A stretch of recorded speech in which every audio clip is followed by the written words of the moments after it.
বন্ধুরা Samsung launch করেছে নতুন একটা ফোন যেটার নাম J8। তো আজকের ভিডিওতে বেসিক্যালি J8 সম্পর্কে কথা বলবো টেকনিক্যাল স্পেসিফিকেশন অবশ্যই থাকবে, তার সঙ্গে একটা মতামত যে এই রেঞ্জে এই প্রাইস রেঞ্জে ফোনটা কতটা গ্রহণযোগ্যতা আছে কাস্টমারের কাছে। ওকে, সো বেশি সময় না করে শুরু করে দিই J8 সম্পর্কে একটা ওভারভিউ এবং আমার ওপিনিয়ন। ওকে, সো প্রথমে যেটা বলি সেটা হচ্ছে J8-এর আমরা ম্যাক্সিমাম দেখছি স্যামসাং যে নতুন প্রোডাক্ট লাইন আপগুলো লঞ্চ করছে, যেমন J6, A6, এই প্রত্যেকটা জায়গায় ইনফিনিটি কথাটা লেখা থাকছে, মানে এটা বোঝা যাচ্ছে এটা নতুন ডিসপ্লের অ্যাসপেক্ট রেশিও এবং একটা বেজেলটা অনেক কম হবে, যেরকম S9, S8 আমরা দেখেছিলাম। কিন্তু এটা একটু অন্যরকম, মার্কেটিং টার্মটা ইনফিনিটি ডিসপ্লে থাকলেও ডিসপ্লে রেজলিউশন বা ডিসপ্লের যদি আমি অ্যাসপেক্ট রেশিও দেখি তবু বেজেল সাইজটা বেশি থাকছে। যাই হোক, ফোনটার আমি যদি দেখি 18.5:9 অ্যাসপেক্ট রেশিওর সঙ্গে একটা HD+ 6 ইঞ্চ ডিসপ্লে, এবং এখানে একই রকমভাবে আমরা ট্র্যাডিশনালি দেখতে পাবো রেয়ার সাইডে রেয়ার মাউন্টেড ফিঙ্গারপ্রিন্ট সেন্সর, পেছনে dual rare camera set up, সামনে front camera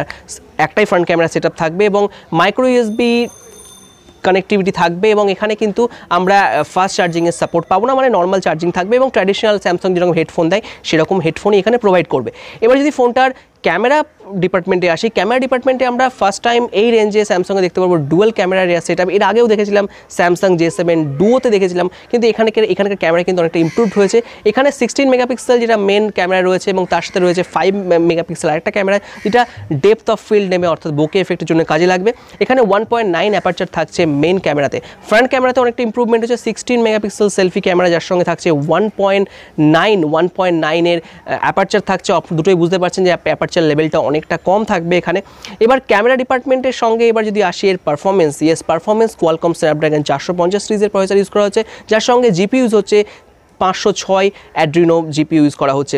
4GB 64GB variant থাকবে, ডেডিকেটেড আপনি এখানে SD কার্ড লাগাতে পারবেন আপ টু 256GB পর্যন্ত। এবার যদি আমি এর প্রাইস পয়েন্ট হিসাবে আমি দেখি, প্রাইস পয়েন্টে কিন্তু ফোনটার প্রাইস দাঁড়াবে 17,990 টাকা।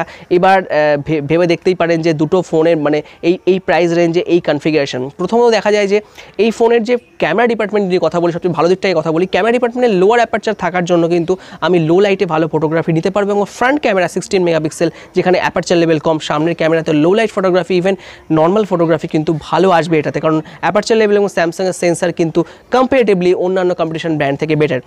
ভালো বোকে এফেক্ট পাবো, এবং এখানে লাইভ বোকে এফেক্ট পাবো, মানে ব্যাকগ্রাউন্ডে ব্লারটা আমি কম বেশি করতে পারি বা আপ ডাউন করতে পারি। ওকে, এবার চলে আসি যে ফোনের পারফরমেন্স দিক থেকে, কারণ কোয়ালকম 450 অবশ্যই 1.8 GHz একটা 40 ন্যানোমিটারের কোয়ালকমের চিপসেটের নতুন চিপসেট, একদম এটা বলা যায় যে এটা একটা মিড রেঞ্জের ফোন, যেরকম শাওমির তার প্রোডাক্টগুলোতে প্রায় 10-11 হাজার টাকার মধ্যে এরকম লাইন আপে এই প্রসেসর দিচ্ছে, সেখানে স্যামসাং একটু এখানে যদি ইনকেস 636 বা এরকম ধরনের ইউজ করতো পারফরমেন্স আরও একটু বেটার হতে পারতো, কারণ 450 অবভিয়াসলি খুব ভালো প্রসেসর হলেও এই প্রাইস রেঞ্জে মানে 17-18 হাজার টাকার প্রাইস রেঞ্জে কিন্তু স্যামসাংয়ের প্রাইসটা একটু মানে ব্যালেন্সটা ঠিক মনে হচ্ছে না আমার। এবার আমি অপটিমাইজেশনের কথা আসি, এখানে স্যামসাং ইউজ করছে 8.0, যার উপরে তাদের নিজস্ব ইউজার ইন্টারফেস থাকছে।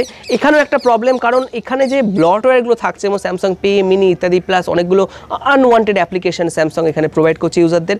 সেক্ষেত্রে আমার এখানে পাওয়ার সেন্ট্রিক ফোন এটা মনে হচ্ছে না, বিকজ ফোনটার পাওয়ার এতটা ফাস্ট নাও হতে পারে, বিকজ 450-র সঙ্গে কম্বিনেশন করছি স্যামসাংয়ের নিজস্ব UI। এটা ছাড়া ক্যামেরা ডিপার্টমেন্টকে এগিয়ে রাখলাম, পারফরমেন্স ডিপার্টমেন্টকে অ্যাভারেজ রাখলাম। আমি কখনো খারাপ বলছি না, পারফরমেন্স অবশ্যই ভালো, কিন্তু নট দ্য অ্যাভারেজ মার্ক আপনি যদি অন্যান্য কম্পিটিশন ব্র্যান্ডের সঙ্গে কম্পেয়ার করেন।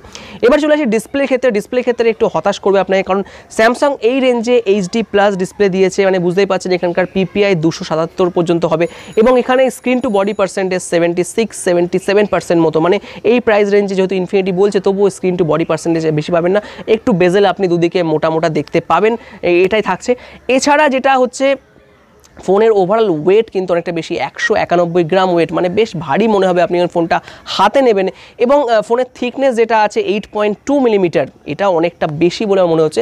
ডিজাইনের দিক থেকে আমি স্যামসাং খুব একটা এগিয়ে রাখবো না, আমি পারফরমেন্স দিক থেকে অ্যাভারেজ একটা মার্কস দেবো, কিন্তু ক্যামেরা ডিপার্টমেন্টে স্যামসাং কিন্তু বেশ আপগ্রেড করেছে, ক্যামেরা লো লাইট ফটোগ্রাফি কিন্তু আপনি অনেক বেটার পাবেন, আর যেহেতু এটা সুপার অ্যামোলেড ডিসপ্লে জন্য দেখতে সুন্দর লাগবে, বেশ একটা মানে একটু ভাইব্রেন্ট কালার আপনি এখানে পাবেন।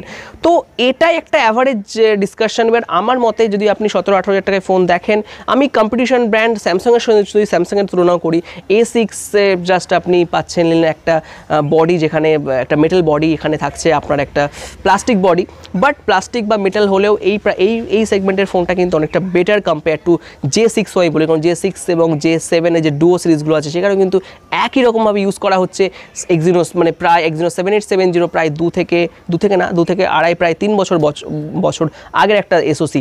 তো আমি ফোনটাকে, ক্যামেরা যদি আপনার ভালো লাগে, ক্যামেরা ডিপার্টমেন্টে স্যামসাং কিন্তু অনেক আপগ্রেড করেছে, অবশ্যই রিয়ার ক্যামেরা সেগমেন্টে আমি বলছি। এবং ওভারঅল যদি আপনি ইনফিনিটি ডিসপ্লে চান, এরকম রেঞ্জে একটা বড় ডিসপ্লে, একটু হেভি ওয়েট হবে, যদিও ডিসপ্লে আপনাকে খুব একটা ইমপ্রেস করবে না, তবু ক্যামেরা ডিপার্টমেন্টে আমি এগিয়ে রাখছি। অন্য ডিপার্টমেন্টগুলো অ্যাভারেজ মার্কস এবং ডিজাইনে আমি একটু কম মার্কসই দিচ্ছি। ওকে ফ্রেন্ড, এটাই আমার বক্তব্য ছিল J8 সম্পর্কে। আপনাদের কি মনে হয় J8 সম্পর্কে? আপনাদের ওপিনিয়ন কমেন্ট করে জানাতে ভুলবেন না, আর চ্যানেলটা সাবস্ক্রাইব করবেন যদি ভালো লাগে, লাইক এবং শেয়ার করতে ভুলবেন না। আবার দেখা হবে নতুন ভিডিওতে, নতুন একটা টেক নিউজ বা নতুন আপডেট নিয়ে। ততক্ষণে take care and good by.